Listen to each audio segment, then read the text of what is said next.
Welcome to One Chemistry. This is Organic Chemistry series. Daily one question for you.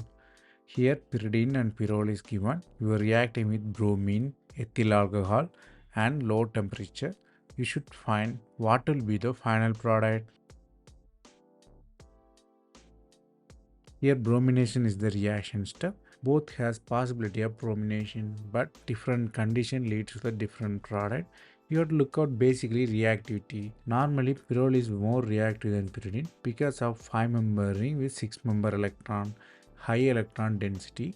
So it is very high denser, so the reaction is faster. But another factor decides the reactivity is position of lone pair. In pyrrole, the lone pair position inside the ring, pyridine outside the ring. So if electrophile attack, here it is bromine. In pyridine attacks the nitrogen, in pyrrole it attacks the ring. Since the ring is more denser with electron density, multiple bromination is possible. So tetrabromination occur.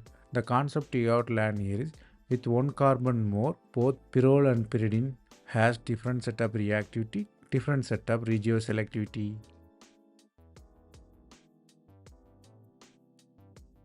That's all from this video. Thanks for watching. If you have any suggestion or feedback, comment below.